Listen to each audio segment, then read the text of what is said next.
I don't even know where to begin with this one, but I never thought I would be asking the district attorney to arrest me.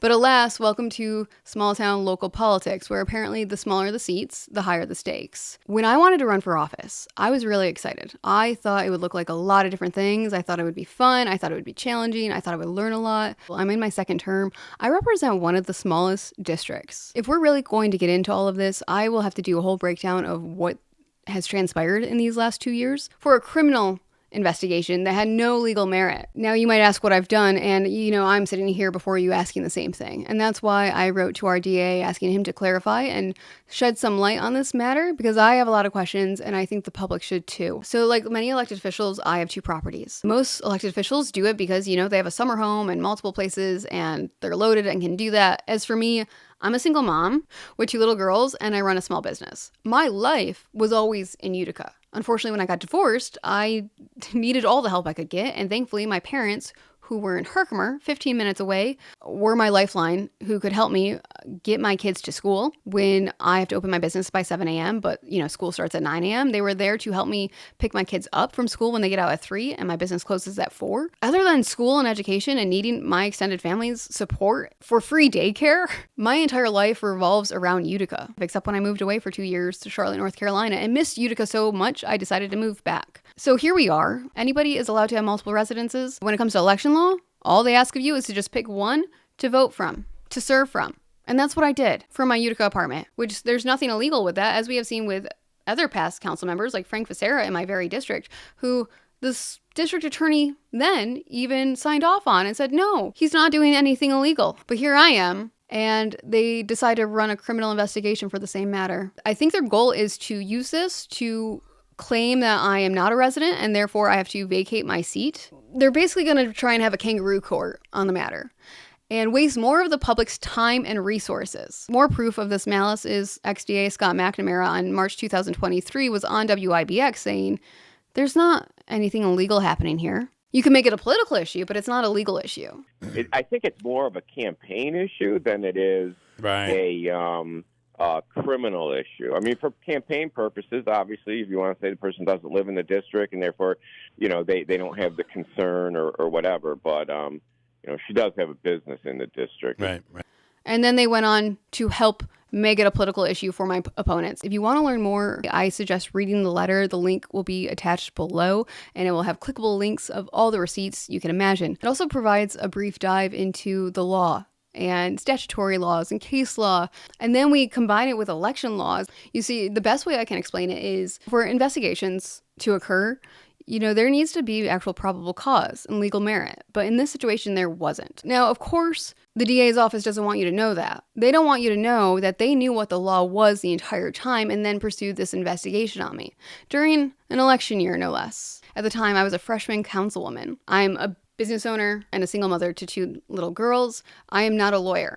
But if somebody like me could figure out the law and learn to look this up and then watch what was unfolding around me, all the more suspicious of what the attorneys in our district attorney's office were doing all of this time. Not only that, but I reported repeatedly bribes and election fraud to the DA's office, which they would not investigate or pursue at all. I know other people also submitted the same complaints. But before me is an 18-month recap on their criminal investigation for me for something that's not a crime on having multiple residences as an elected official. And best of all, you know who started this complaint and requested I be investigated and to have consequences for these matters? Is my former opponent's boyfriend, Russell Pelly, the man, yes, who tried to bribe me, who was involved with committing all sorts of election fraud that the DA's office would not investigate and look into, was then listening to him and his complaints. So that is an issue in itself. Obviously, this is something I've been very angry and private about and just traumatized. But now we have another issue that is starting and transpiring on top of it, and that's why I'm making this video. You see, this 18-month-long criminal investigation was something that apparently a lot of people knew, specifically my political opponents. Obviously, Russ Pelly, but then you have people like the Councilwoman Samantha Colosimo-Testa and Councilman Mark Williamson. Now, they really did their darndest to try and convince the public this all just fell in their lap. Right now we are in a situation where the mayor won't take responsibility for having his corporation council submit a FOIL request to the Oneida County District Attorney's Office to furnish all the information. They even had Councilman Mark Williamson, this is back on June 17th, and says, "What is this I hear about an investigation?" And he looks to Corporation Counsel in the center of the room. Chief of Staff to Giorgio, does anybody know if there was an investigation? At the county level, but So can we find out by the next Common Council meeting? Point of order at this point. I think this is better discussed with different individuals at the time when we get there. You know, at this point of order is called, but they orchestrated this to make it look like a council person requested it of Corporation Counsel. What a joke. One of the parts that makes me so sick about this entire experience is the cowardness. If you're going to do this, put your name on it. At least Russ Pelly does.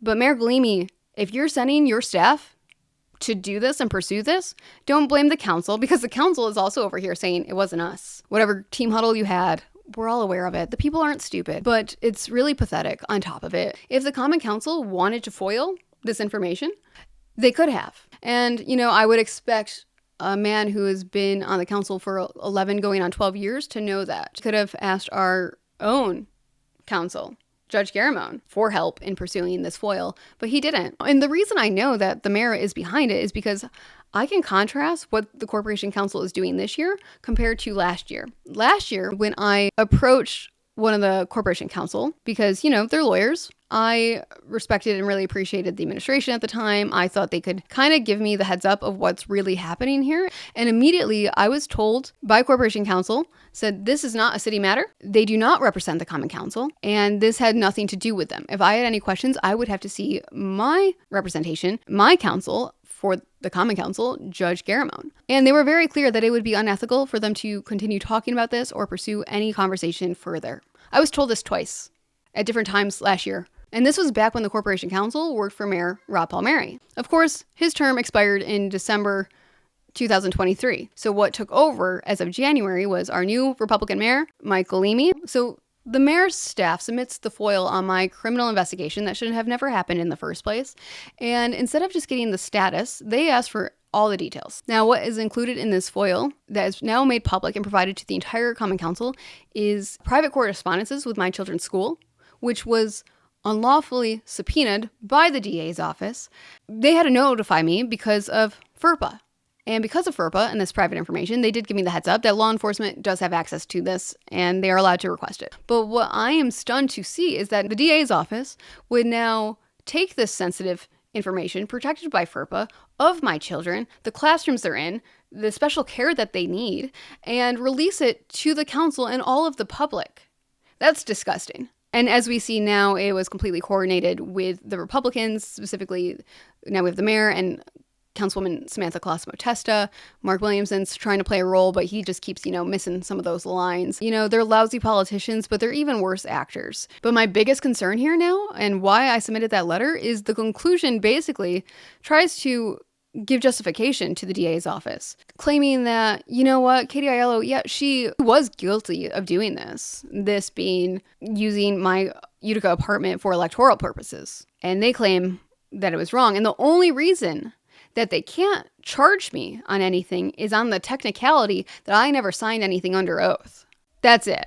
Well, here's why that's a problem. One, they're obviously saying this just to cover up the fact that there was no justification or legal merit in pursuing me in a criminal investigation for 18 months, which also included 24/7 surveillance of my residence for 10 of those months. And also, another part that's really concerning is this isn't just the ex-DA, Scott McNamara, but 2 judges also signed off on these illegal subpoenas with no legal merit to get the information for my children's school. The FERPA protected information that the DA's office would then hand over to the Mayor's Corporation Council to make public for all the world to see because they thought they could humiliate me and fool me into either resigning or being kicked off the Common Council, which neither of those are happening, let's be real. So my letter goes into all the details of all the things they could charge me for had I signed something. And then my letter goes on to say, by the way, here's 3 times I signed my name and my address of my Utica apartment under oath for my campaign donations back in October. I signed the president's petition back in December. And then, of course, everybody knows I signed the oath of office book and wrote my address right beside it. I raised my right hand, I swore before a judge, and made my oath of office claiming, again, my Utica residence. So if the DA is just claiming that that's the only reason they didn't actually arrest me, but I am technically guilty, which is enough to spur the witch hunt, apparently it's completely acceptable now to just abuse law enforcement, to stalk and harass your political opponents. That's what this is. And I know I was abiding by the law. The DA knew I was abiding by the law, but still pursued this investigation anyway. So that's why when I read that they said essentially that I am guilty, but they just can't act on it because of this technicality, let me make it really clear. There are those 3 times that I signed. But if you need me to do it again, so you can actually arrest me for this 18-month-long criminal electoral residency investigation and all the allegations, then I will. But if everything else I've said in my letter is right, do the right thing and apologize for stalking me, for allowing this to continue, for refusing to ever look at the crimes from my opponents of literally the election fraud, the perjury, the forging of signatures, registering people falsely in their own properties, which is such another ironic part of all this, and the bribes. But those were all refused because I'm told the DA doesn't like to get involved in political matters. Then what the hell is this? And I think it's really, really fascinating and telling that somebody could read those 12 pages, but what they say is actually concerning to them is that I used the City of Utica letterhead. Last time I checked, the only reason this happened to me is because I am the councilwoman. So yeah, I'm going to keep using my letterhead. If you think it makes the city look bad, maybe you should start acting different. Just a thought. I know it's never crossed your mind before, but maybe try starting now. And while this keeps revving up, let me play another clip here. Of course, Bill Keeler is just having a field day. He's been obsessed with this since day one. 18-month investigation into my electoral residency. An investigation that cost presumably hundreds of thousands of dollars. And okay, just to live there. Did she get that number? Where did I get that number? I got it from Scott McNamara. If you actually read the letter, you would know. So fast forward to April 2023, and I had come up in conversation with somebody who was speaking with Scott McNamara, and he got angry and basically said, yeah, do you know how much she's already cost us so far? So now he's mad at me for this investigation he shouldn't even be doing. So when DA Todd Carville goes on air and says, no way, this couldn't have even exceeded $1,000 because the poll camera was free. We weren't using it anyway, which why aren't we using our poll cameras in actual crime hotspots? Not necessarily just the front door of a councilwoman you don't like. But he literally says this costs less than $1,000. In no way is that true. Who knows what else they did to try and follow me? And all the hours and manpower spent on this? But then you want to factor in the New York State Police being requested to put up this poll camera. Let's talk about all the salaries for my children's school for pursuing this. You have Herkimer Police now involved doing drive-bys of my parents' house in Herkimer. And I don't even know what else and what other institutions were involved this entire time. But that's a lot of salaries, a lot of payrolls, and the surveillance alone. On top of a time when Scott McNamara was already raging about how much this costs. So what this tells me is that either the ex-DA, Scott McNamara, was lying, or the current DA, Todd Carville, is lying.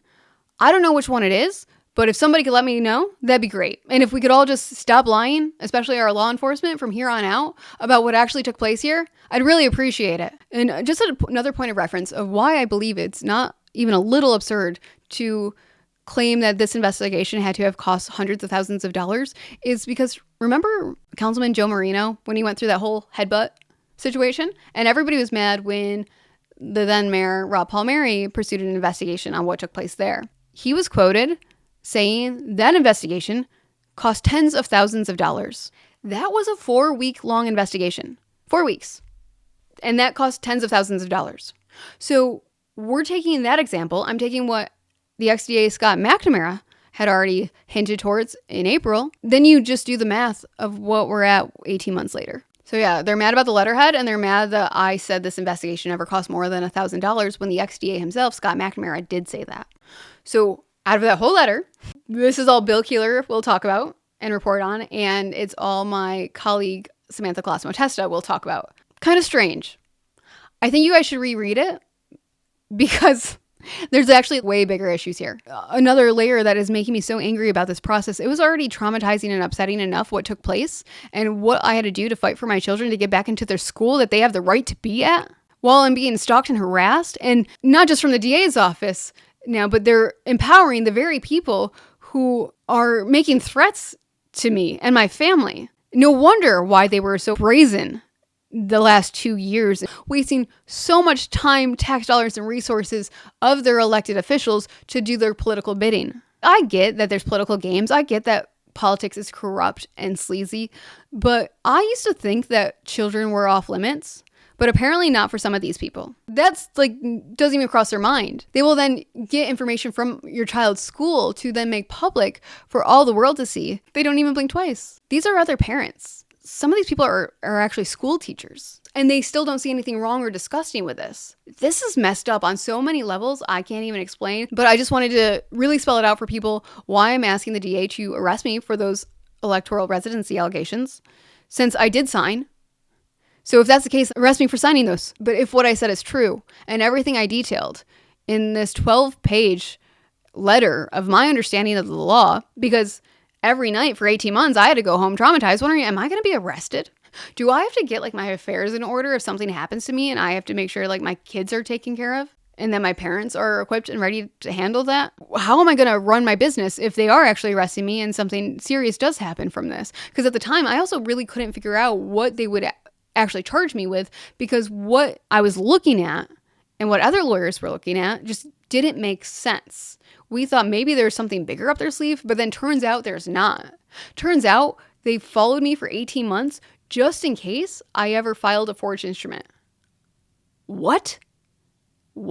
The other funny goalpost that is now being moved is people are saying, okay, well, what Katie did wasn't illegal, but then it was unethical. But they don't think that this 18-month unprecedented criminal investigation on electoral residency wasn't unethical. What are we working with? Guys, this whole thing is driven by the same group of people. It's all the same. Everybody behind this, between the mayor and the council people, the Republicans, Sam specifically, and Mark. And then you have Keeler's station, which is, funded by the Stanley, which one of the people on the board was Mayor Galimi, and the Stanley was mad at me for Complete Streets. And these are the people now funding Bill Keeler. So when Bill's speaking and telling everybody and only harassing me for anything you can see and find fit, and they're all the same group and people motivated by their own self-interest. They're not in it because they care about the people. I'm sorry, but right now they only care about me. I hate it, probably and hopefully just as much, if not more, than all of you. But this is a reflection of who they are and who they're there to serve. All they want to do is get their friends and family jobs. I'm not even kidding. And I have always expected it from my city colleagues. But what I didn't ever expect it from was our county to utilize and waste these resources to harass somebody, which I'm only in this situation, by the way. I only need 2 residences because I need help raising my kids. How is that hard for people to understand? Mayor Galimi himself, when he was called out for sending his kids to a different school district, he literally said that everybody knows childcare is expensive. So when you have to get kids to and from school, of course he sent them with his wife for the school district that she teaches at. So here I am doing the same exact thing that I need support, getting my kids to and from school. Childcare is not cheap. So I send my kids to another school district because that's where my parents can help me get my kids to and from school. But my whole life is circled and revolved around Utica, and there's nothing unethical about that. Also really rich. These people are trying to now make it like I'm not in the city. I'm literally at City Hall more than all of them combined. And you know what? That's probably the problem. In there every single day, going through the books, looking at this budget, and doing my own audit because something's wrong. I don't blame Mayor Galimi for wanting me out before the next budget season comes around, because we're about to prove what a failure his first budget was, and all the more concerning we are going into the future. And I probably wouldn't want me around for that either. But you know what? Then you got to beat me at the polls. You have to get a candidate who isn't going to commit election fraud and get kicked off the ballot. But apparently when that happened, all hell broke loose. So they had to keep their criminal investigation going on me to try and remove me from other ways. So in the meantime, we will see if Oneida County District Attorney Todd Carville responds. I really hope that he's the man everybody says he is, because I don't just need that, but the entire county needs to be reassured what took place here won't ever happen again. But in the meantime, the council is also still scheming and trying to hold their kangaroo court for a fake hearing for something that's not illegal, to try and kick me off the council or to try to keep embarrassing me, which also won't happen. When Russ Pelly's your political opponent, you become a little immune to some things. Literally the man who put a bomb on somebody's car before. Not even that long ago. It was 2016. A bomb literally detonated because he was mad about a roofing job. And then the DA, then Scott McNamara, only gave him 6 months for it. So, yeah, that guy. So, yeah, plenty of more where these stories came from. But that's it. That's why I'm asking the DA to arrest me for these residency allegations. If where I'm living in Utica is actually a crime, then do the right thing and arrest me for it. But if what actually took place instead, as I have detailed in this letter, happened, apologize. Like I said, so ideally we don't waste any more of the public's time and resources on these bad faith debates. And if everybody could just get back to work, that'd be great, because we have an entire city to tend to. All these people elected us to be in office, and all they want to focus on is attacking their political opponents, not fixing the fence at Kemble Park or making sure that the police don't have to run a dog kennel and making sure we're not overtaxing people by millions. No, they care about where does Katie Aiello sleep every night. It's weird. And if you guys want to talk about what's unethical, well, stay tuned for the next video.